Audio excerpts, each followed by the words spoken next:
Welcome, and I will let Bobby and Lee just go ahead and jump in. Well, I will start first. First, I want to quickly introduce myself. Not sure exactly who all is on there, but for those of you who may not know, my name is Lee Spearman. I am the director of the Belleville Public Library. We are just on the other side of St. Louis, so if you're familiar with the state, that's where we are. I've been director here for 12 years. Prior to that, I was human resources recruiter for St. Louis County Library, so have some HR experience as well. So, Bobby. Thanks, Lee. I'm Bobby Perryman. I'm the director of the Vespasian Warner Public Library District in Clinton. We are smack dab in the middle of the state, halfway between Bloomington and Decatur. Clinton is a town of 7,000 people, and my family has lived here for 7 generations. So very much one of those, everybody knows everybody. I'm related to half the people there. So I don't have as much HR experience starting out, but I have dealt with a lot of people interviewing for positions. I know people that I was related to interviewing positions and how that can be awkward, and some of the best practices I've found going with that.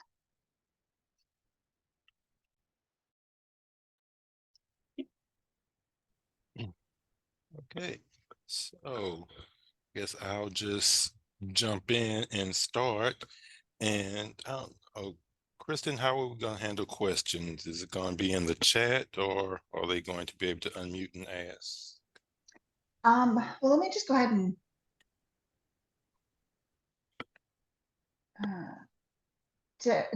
we have some new friends joining us. I'm going to promote people to panelists, and that way everyone will be able to talk and be on camera if they would like to, and just kind of make it more of a conversation. Okay. All right. Well, while she is doing that, I'll just go ahead and start. So when I was asked to do this, I kind of approached it from the aspect of you being the interviewer, having to interview people in a small town, in a small library. So with that in mind, some of the challenges that I know people have with interviewing in a small town is something Bobby kind of alluded to already, is everybody knows everybody, and you're probably going to be related to some of the people you might be interviewing. And how would you handle that?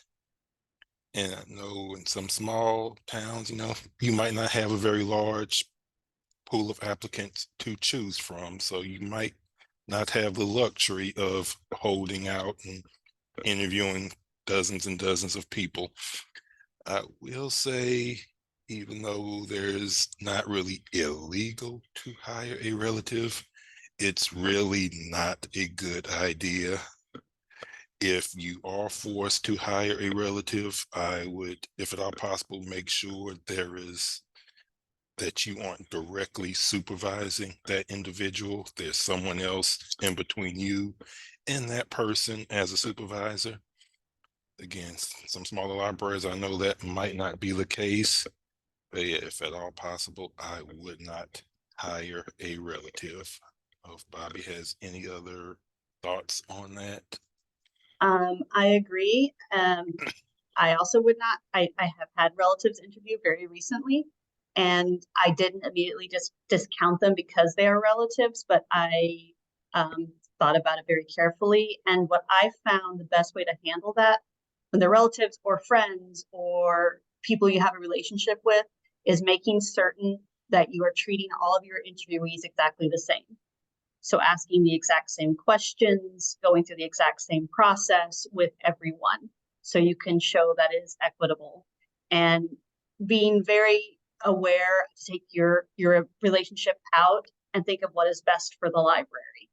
So my last position I just hired was a full-time clerk, and I needed someone with a lot of customer service experience. And I did have a relative apply for that position. And just looking at her application, she did not have the experience that the library needed. So it was, I don't want to say easy, but it was easy to say, well, I'm sorry, Martha, I have to not accept your application because it doesn't fit the parameters of what the library needs. And making it more impersonal and making sure that you're evaluating everybody the same helps a lot. Yeah. And along the same lines, this is a situation I have had to deal with, and I know of a number of libraries that have had to deal with the same situation, and it gets complicated. And that's when a board member applies to work in your library. I had to deal with that. It is not fun telling your board member no, but here is how I handled it. And there are a number of different ways you can't handle it, but my suggestion to that board member was, yes, you're welcome to apply. I will happily interview you, but first you must resign from the board.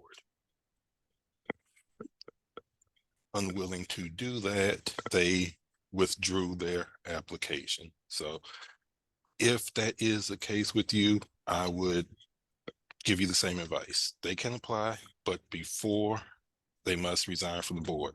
Now, that being said, if they want to volunteer at your library, then that's completely different. They're free to volunteer. But even that, I would make it clear what duties they are allowed to do as a volunteer and the duties that your paid staff are performing, and make sure that those lines do not cross. Then again, treating them just as you would any volunteer. They don't get special privileges. Something else Bobby touched on that is critical when interviewing is the questions you ask. Whenever I interview someone, I have my questions already typed out. I do not have a blanket set of questions that I ask everybody. I have questions specific to the position. And everyone applying for that position gets asked the exact same questions. Now, that being said, that doesn't mean you can't go further. So if I ask someone a question about their prior work experience and their answer prompts me to ask them another question, then you do not have to ask that same secondary question to everyone else, because that question is in response to their specific answer. But the primary questions you ask everybody must be identical. Follow-up questions can be specific based on their answers. And something else that I started doing recently, once I'm finished with the interview, once I've hired the applicant, my notes get shredded. I do not keep those interview notes. They are shredded. That is a very good practice, and I probably should clean out my drawer, but yes. And I would add to that, going back a little bit further, I also do this specific questions for the position, and I also try to make certain that my job postings are specific, that they list out the specific duties, the qualifications, and all the compensation. So it's all right there before anyone even applies. And when there are questions, I can refer them back. That's in the job posting. So everyone is seeing the exact same thing, the exact same information. And there's no, well, I told Susie I'll hire her at 15, but I told David I'd hire him at 18. It's in the position, in the posting. And talking about the question specifically, I have my questions basically divided up into 3 blocks, 3 types of questions to solicit 3 different, blocks of information. So first block of questions I always ask them are job specific, questions about, prior work experience, questions intended to figure out, can you do the job that you're applying for? So there may be questions like, if it's a children's position, have you ever worked with kids before? If so, tell me some of the things you've done with kids. Have you developed programs before? Tell me about some of the programs you've developed. Then my second block of questions are more open-ended questions, like, the standard, tell me about a time where you've had to deal with conflict. I'm not so much interested in how they dealt with conflict. I'm interested in how well they can answer that question. I want to know if they can put together a coherent sentence. I want to know if they can think on their feet. And then the final set of questions, and people always laugh at me, I ask functional questions. If you're handling cash, I give them a problem. Someone's paying a fine of $7.50 and they give you a $20 bill. How much change are they going to give you? And I kid you not, they almost never get that question right. Almost never. I think we have a question from Robert. And hey, Robert, welcome back to Illinois. Robert. Thank you. Thank you. It is good to be back. It is good to be back. I have a question. Listen to you guys, and this is great. I think both, I've worked at a larger library in Decatur and also in Appleton, Wisconsin. So coming back and being at Atwood Hammond, I really do love it. So, my past, it's been strict because they're departmentalized. You have your HR, you have risk management, and now I'm basically looking at all of those hats of wearing. So, listening to you guys talking about the questions and interviewing, it looks like that's something that I may be doing here in a little bit. And I was wondering, how much do you let your need affect your flexibility in the answers and the questions? So, you have a need, you have two candidates. How much, flexibility do you allow with the answers depending on what you need?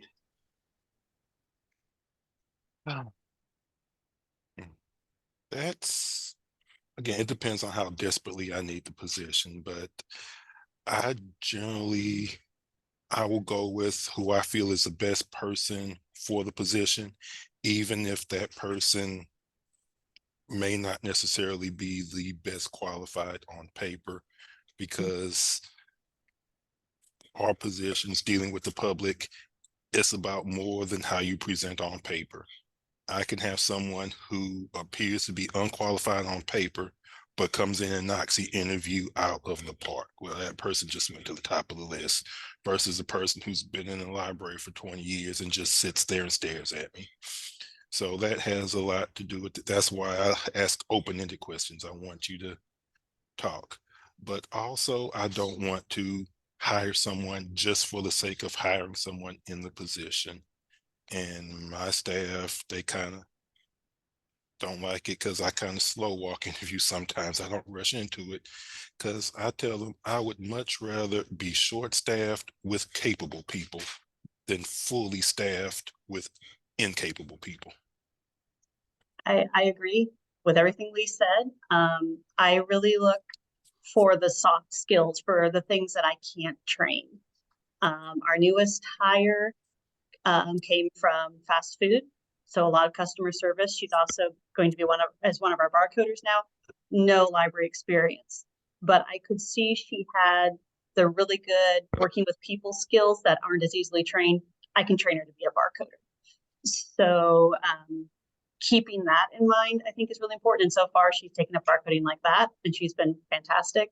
But just looking for what can I train and what can't I train. And I agree with Lee. I've made the mistake of just, I need to fill this position, and putting someone in it. It creates a lot more work for you and your entire staff than not having the position filled. Thank you. And I would say also what that allows you to do is gives you time to evaluate. Do you really need that position? Can you redesign that position to be something else? I mean, are you just filling the position just because it's empty? Take the time when you have a vacancy. I always say, when you have a vacancy, take the time and evaluate that position. One, do you still need that position? Do you still need that position doing what they were doing, or can you rewrite that job description to do something else? Does it need to be full-time? Can you reduce it to part-time, or vice versa? If it's part-time, do you need to be full-time? So every vacancy, look at it. Don't just fill a position just because it's vacant. Evaluate that position and see if that position is still fitting what you need it to do.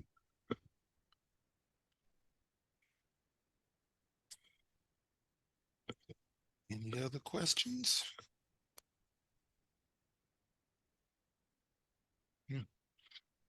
All right. If not, the next thing I wanted to talk about that I see a lot of questions about is background checks. I see a lot of people asking, do you run background checks? How do you do background checks? Who do you background check? And my short answer is I run a background check on everybody who I'm considering on hiring, regardless of the position. If there's a barcoder in the back who's never going to interact with the public, I'm still doing a background check. Because things pop up that you say, I wish I'd have known that.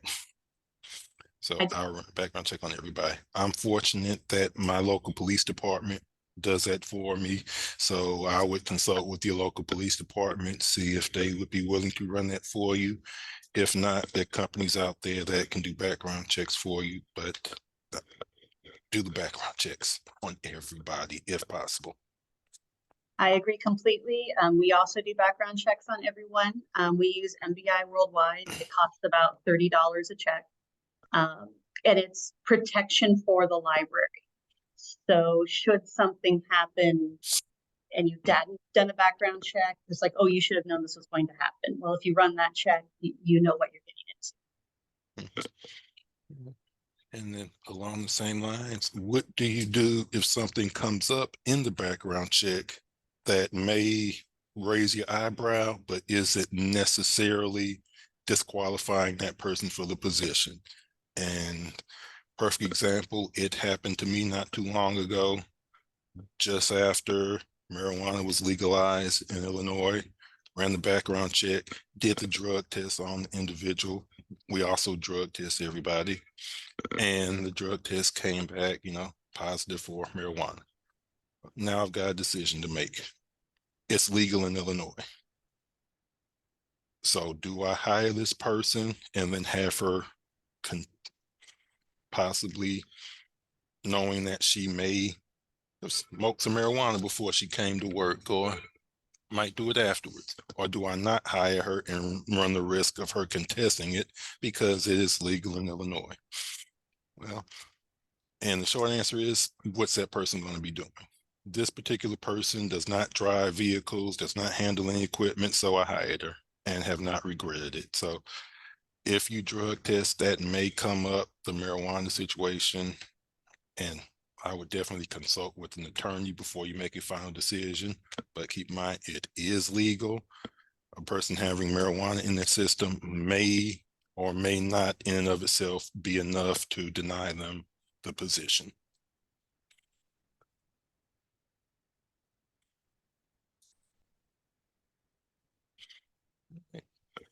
Any more questions? Bobby, did you have any topics you wanted to cover? No, not on that. We've never actually had anything come back on any of our background checks. It's not something I've had to approach yet. We do have the question, what is your timeline for the entire hiring process? How long do you keep the job posting up for a position before you begin interviewing? Okay. For us, it depends on the position, usually 2 weeks. Yeah, it depends on the position and also depends on your library. My library is union, so I have certain requirements I have to adhere to per the bargaining unit agreement. So all positions are posted internally in the library for 7 days. And I have to give any internal applicant the opportunity to apply. After that period, if no internal person applies, then it's posted externally for an additional 7 days minimum.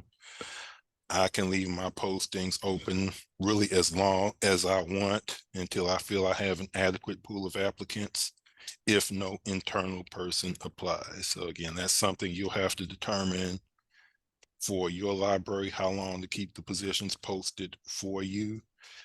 I will say you don't want to leave positions up longer than is necessary, because you do not want people applying for positions that have already been filled. That just is not professional. So once you have an adequate pool of applicants, I'd take the posting down. You can always repost it if you need more applicants.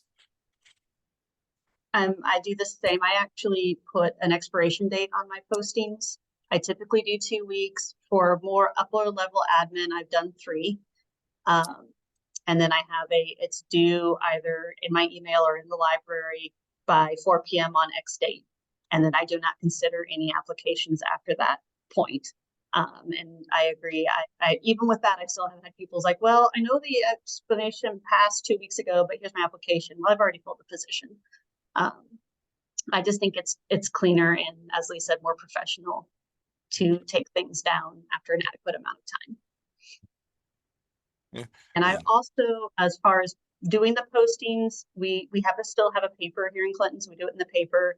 We do it on our social media. We do it on the Rails and the IHLS job boards. And I've tried LinkedIn. I do not recommend that. We've also tried like Indeed and Monster and have never had any good results. For us in our community, social media and the library job boards have been the most fruitful. And we do the same. We do our Facebook page, our website, the city's Facebook page and website, and for higher level positions, we'll post it to the IHLS job board. But usually only like a catalog or assistant manager or manager. Those are the only positions we will post to the job board. For our clerk positions, especially part-time positions. I mean, the likelihood of someone from Edwardsville applying for a part-time position in Belleville it's possible, but it's not practical. They'd spend their whole paycheck in gas. So we generally leave those lower level positions locally, and we usually have pretty good luck filling them, especially since the city finally got rid of the residency requirement. And if you have a residency requirement, do everything you can to get rid of it.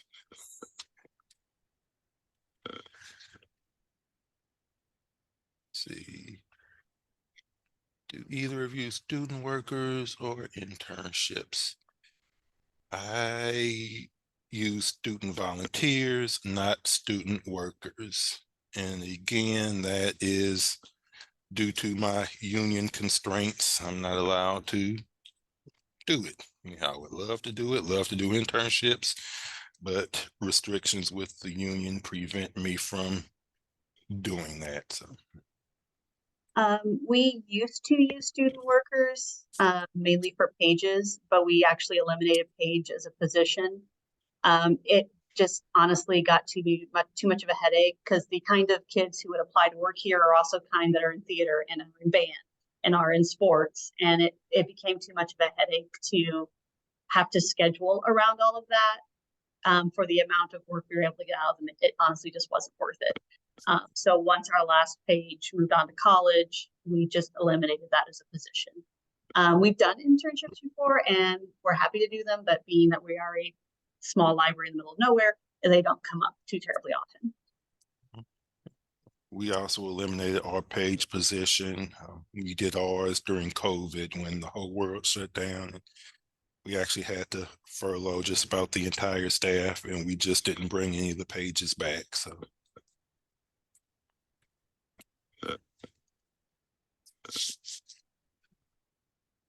any other questions? Anybody have any questions specific to any situations you may have dealt with or may be dealing with that you'd like some input on?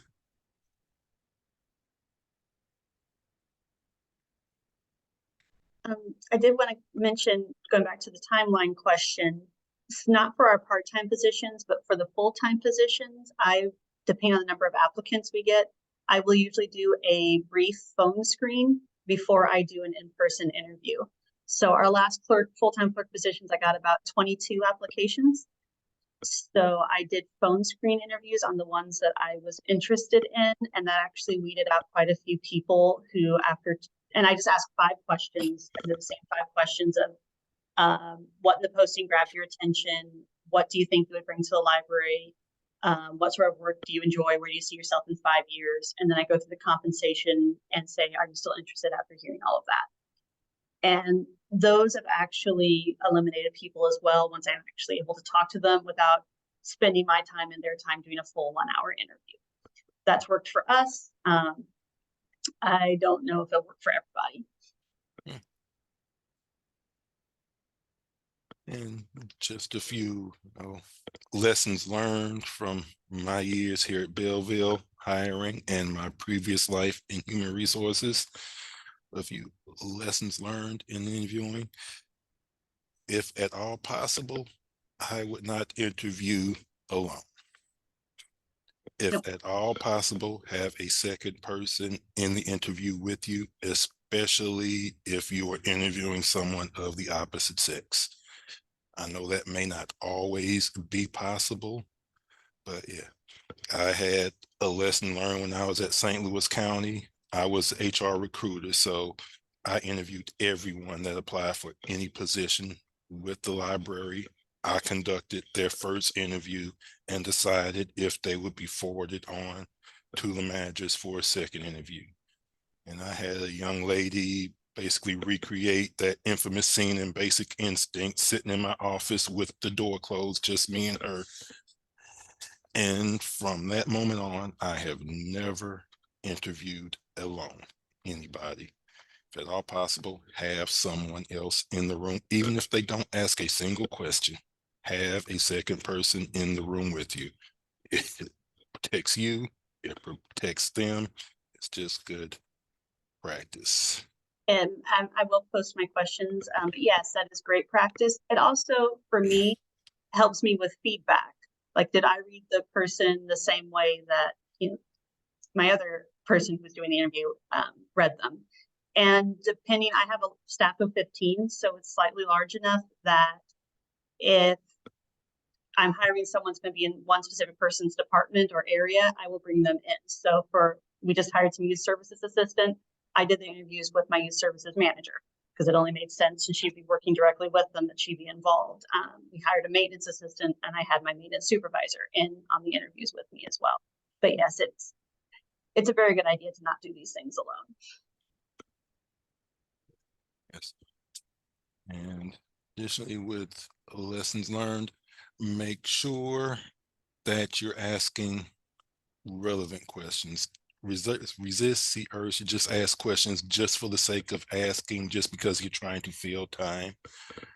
So ask relevant questions. Actually take some time when you're constructing your questions. Make sure you're asking a question for a reason. And I will say, sometimes the reasons for asking a question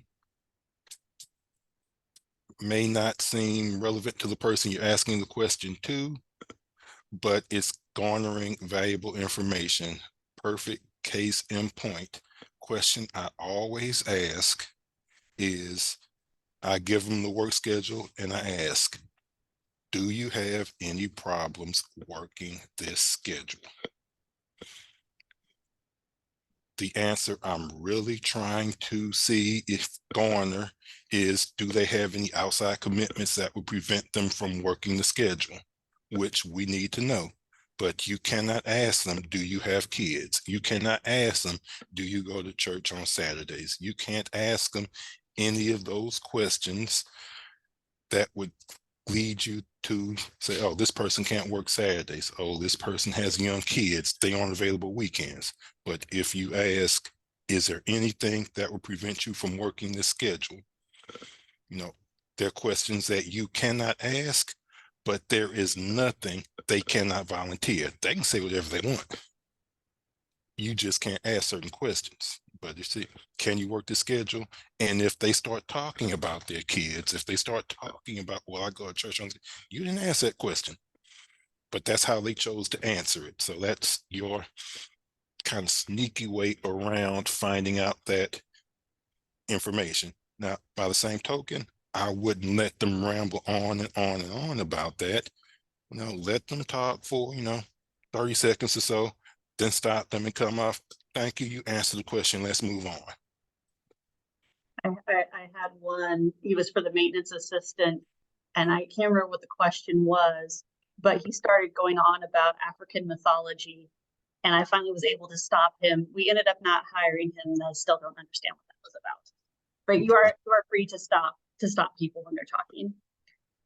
One difficult lesson I learned very early in my directorship is, just because someone is a great patron, a huge fan of the library, does not mean they will be a good employee.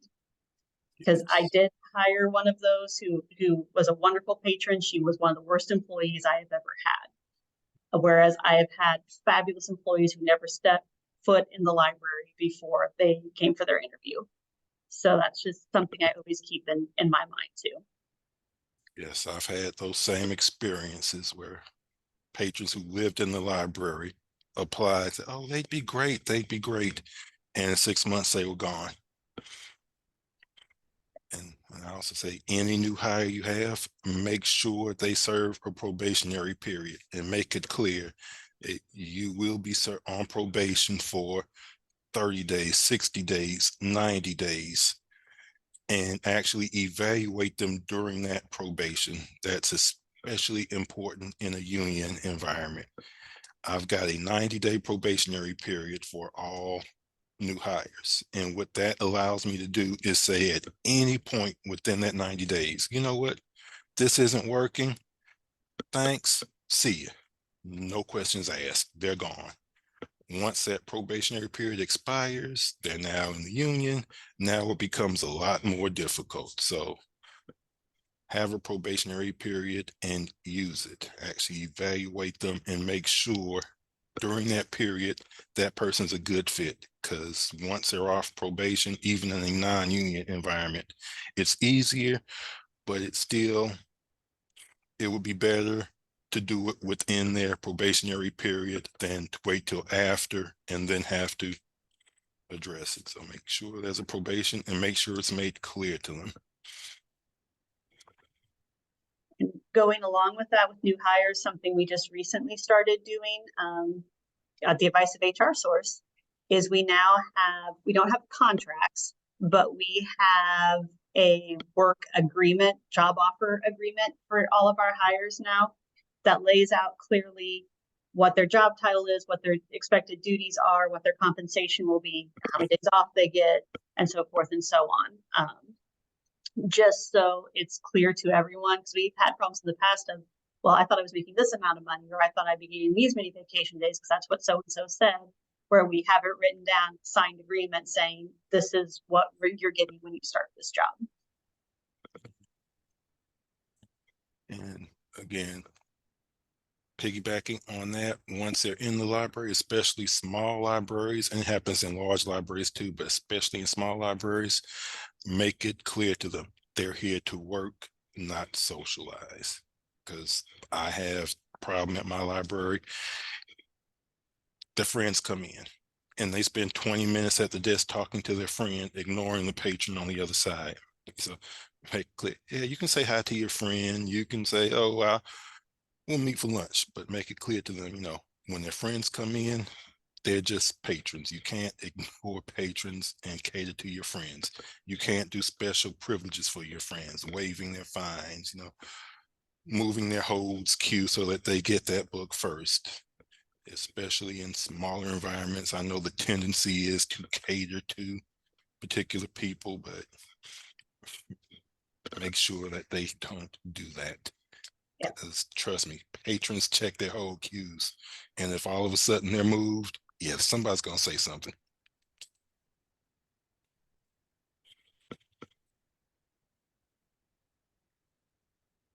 All right. Have either of you ever stopped an interview before the end, or do you always allow interviews to conclude? How do you implement equity of pay, experience, longevity? Well, again, I'm union, so that's all laid out in my contract, which is negotiated every 4 years. So it's really, the union does all that work for me. All I have to do is say, yes, I agree with it. No, I don't agree with it, and make my changes. My staff get raises every year. Whether I think they all deserve it or not, they get it. But I will say, do performance evaluations at least twice a year. Do it every 6 months. The first one is, okay, this is what you've been doing. This is what you need to improve on. Then come back 6 months later and say, okay, you've improved on this. Now let's start working on that. At least twice a year, and have them sign off on it and agree to it and follow up on it. I've always allowed an interview to conclude, even world mythology guy. That was one of the most interesting ones, but I've never had an issue where I felt like I needed to stop an interview before the end. I think the phone screen process really helps with that. And the last question that I always ask in every interview with anyone who will be patron facing is, if a patron checks out or asks for information about a topic that you have a personal negative opinion about, what would you do? And that, since I asked that one last, because that one's a big determinant too. I've had a couple of people say I would talk to them about the material, or I would call their parents about it, and those are immediate, you're gone. Answers to those questions. Equity of pay is something I just went through this past fall because I felt my staff was grossly underpaid. But my board gives me so much money every year in the budget for pay. So I had to go to my board with basically tables of what other libraries pay similar positions based on job duties and experience, and what other places here in town, like McDonald's and the hospital and so forth, pay. And that helps get the pay up for my staff. So I look at what their responsibilities are. Do they have people that they supervise? How long have they been here when considering pay increases and the board gives me a budget number. I work with them on that, but then I'm allowed to divvy it as I see fit. Now, that's a recent change. Yeah. And one last thing on ending an interview. Again, I've never had to stop an interview, but the question I always end my interviews with is I ask them if they have any questions for me. I always give the applicant an opportunity to basically interview me, because an interview should be a two-way exchange. You're trying to determine if that person is a good fit for you. A smart applicant is also trying to determine if you are a good fit for them. So I always give them the opportunity to ask questions, and I also factor in, to a small degree, the questions they ask me in my final decision. If someone says, no, I don't have any questions, I mean, that's not going to disqualify them, but I might not rank that person as highly as a person who asks me, well thought out, intelligent questions relevant to the position they're applying for. So I always give them that opportunity to ask questions, and I do weigh minimally the questions that they ask me. I do the same, both with the phone screen and the in-person interview. Always give them the opportunity to ask questions.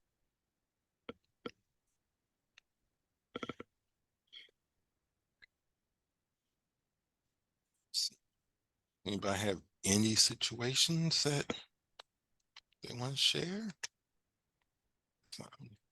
Yeah, just about anything. I've probably dealt with it in my 20 plus years in libraries. I've seen a lot.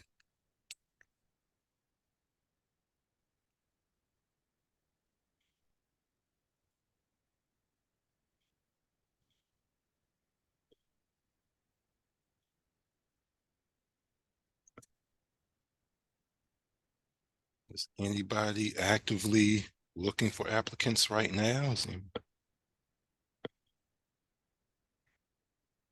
And if so, how successful are you finding the process?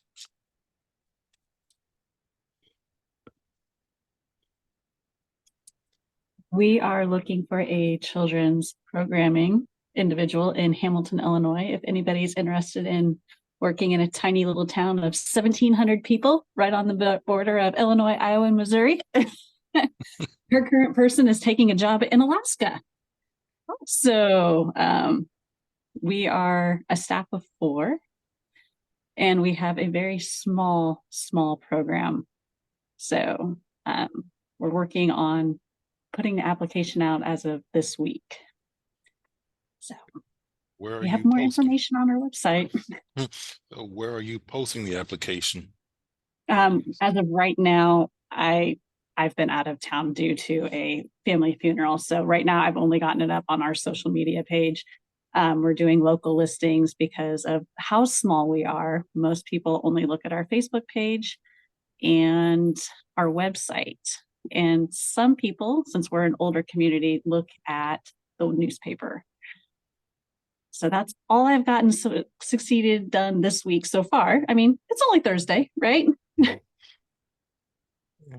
With this being a position in children's, have you thought about reaching out to the schools to seeing if they might have any people they I might give it have to?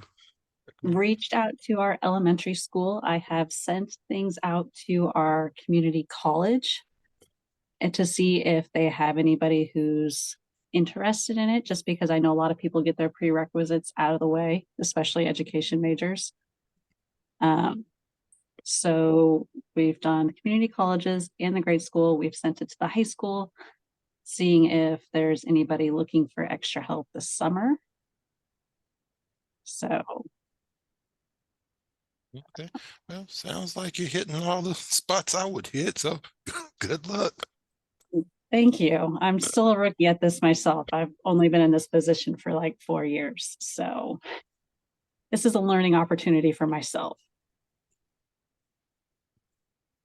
Let's see. My youth service assistant is leaving us in the fall for college, so we have the opportunity to cross-train or new hire for a month with her in the summer. Any advice on allowing your current person in the position to assist in training your new position?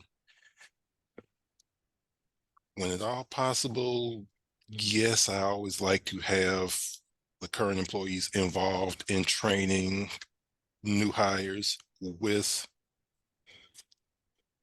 conditions.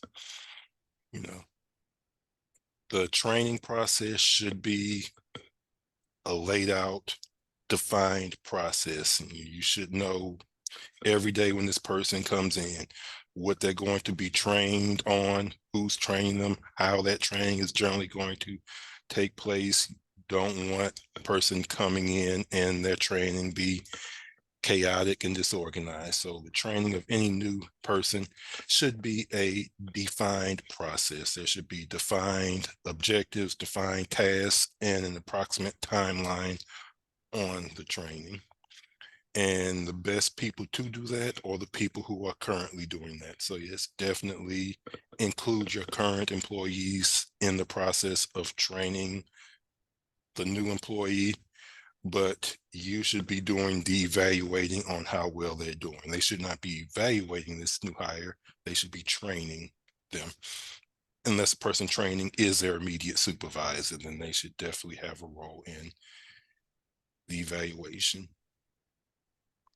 And for that, we have written up training checklists for all of our positions that are very helpful for the people who are doing the training. So we can actually track and mark off, okay, we've shown Madison how to do this, this, and this, and she's had a chance to practice on it. And it also helps you remember everything that this position needs to do. Just seeing it written out, I found is very helpful for me, and being able to check it off is very satisfying.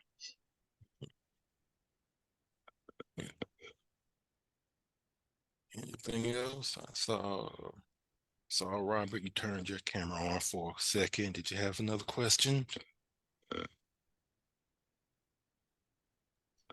Actually, I was just identifying with Kathleen because I was have someone that we'll probably be needing at least one more person. And when she mentioned the newspaper and the the Facebook page, and that's a lot of what I've been hearing. Those are the avenues to reach people. But I'm just hoping that we can get so much excitement going in the library that it'll just permeate out through the walls, not on the streets. And people are already coming by, to stop in and say, "Who's the new librarian?" It doesn't look like Marcia. So yeah, so I think it's going to be a little bit of a challenge, but I think some of the excitement has helped. We've had some high schoolers, well, yeah, high schoolers in, and one of them at least, she says, I turned 18 in like 3 months, no, in a month. Can I work in the library? So, that's a good start. Getting excited about the library, and maybe people will start, just stopping by, and we can have a big hiring now sign on the window or something like that. I don't know. We'll see. But I was just identifying with Kathleen, and I do like the checklist idea for bringing in people. I've used that in the past. I think that's a really good idea to see what you covered. And there's a little bit of gratification kind of checking those things off. It's like, oh yeah, we're done with that. Let's move to the next thing. So Yeah. really good meeting. Yep. And it also gives you something to fall back on if that person isn't performing. It gives you a document to say, well, hey, on this date, you were trained on how to do X, Y, Z. You indicated that you were able to perform that task, but now you're not performing adequately. So do we need to go back and retrain you? Do we need to maybe look at maybe parting ways? I mean, it gives you a document to fall back on if it becomes necessary. I say the most important thing I could tell anybody in human resources and dealing with people: document, document, document everything.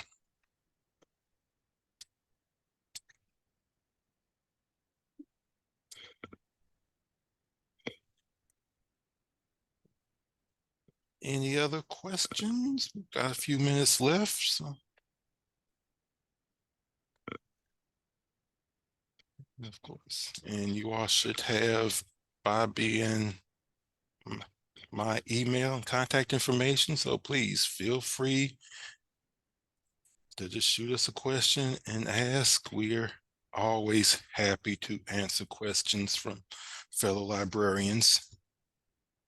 Absolutely. And we've seen it all and heard it all. So it's you don't have to feel like this situation is too weird. It's not. Yeah, I've done plenty of weird. The weirdest is probably the employee that changed genders on me while employed at the library. That was fun. So yeah, I have literally seen it all. Well, thank you, Bobby and Lee, for coming today. I really appreciate your time on this. Just allowing, I think libraries that have a smaller community base often feel that their situations are different, and they need a place that they come and talk to about these issues, and have somebody understand what they're going through. So I appreciate it so much. Thank you to everybody who came today.